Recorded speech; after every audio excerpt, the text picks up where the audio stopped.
iyadoo maalintii Khamiistii ee toddobaadkii hore ciidamada ammaanku ay xabsiga u taxaabeen Suldaan Cali Saleebaan oo kamid ahaa madax dhaqameedka gobolka Saaxil isla markaasina ahaa gudoomiyihii guddida qabanqaabada ee shirka loo iclaamiyay in lagu qaban doono deegaanka Bahar Saafka oo ka tirsan gobolka Saaxil ayaa shir jirayd oo ay saaka qabteen madax dhaqameedka iyo cuqaasha gobolkaasi waxa ay ku cambaarayeen xariga suldaanka iyagoona xukuumadda ugu baaqay inay xorriyadiisa soo celiyaan waxaana ay sheegeen in aanu shirkaasi la iclaamiyay istaagi doonin qabanqaabadiisu isla markaasina ay qaban doonaan iyagoo arrimahaasi ka hadleena waxay yiraahdeen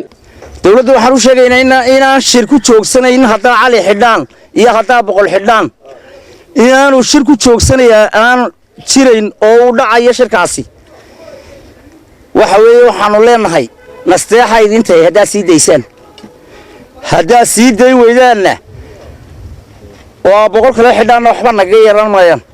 shirkana dayn mayno waa go'aan naga go'an meel uu joogaba guda iyo dabad ciise muuse way ka go'an tahay waxa la yiri muslim kuma cabiidsamo walloon madaxa ka goyn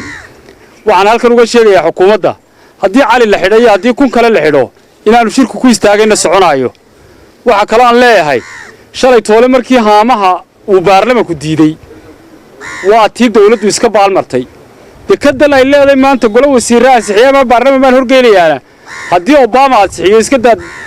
iska daa baarlamaano haddii Obama ansixiyo adeertii haamaaba waa diido tan cid aqbal mayso mar la jiifiyaana banaan la joojiyana banaan cid ka dhageysan mayso waxa kale oo leeyahay kuwa matalan la shirka ciise muuse wax ka sheegaya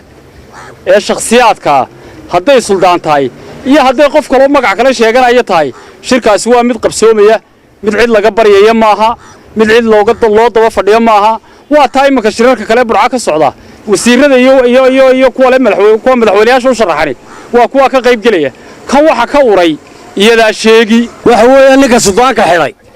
tawaan inuu jeedo naga leh waayo suldaanku dadka la xidhay ayuu ashkatooda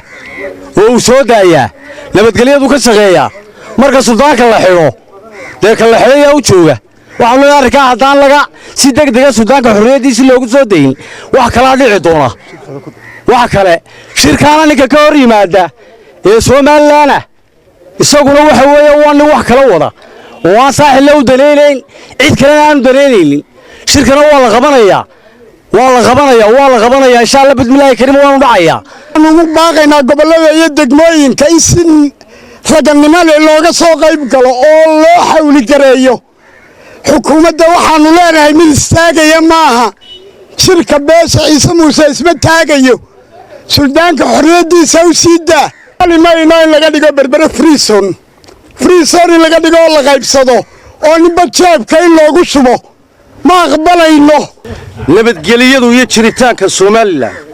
wax la diiday inaanu ku hayn shirka reerku leeyahay hadday xukuumaddu u aragto wax ku la diya hatimaado cidna ha soo dirto wakiilka noqota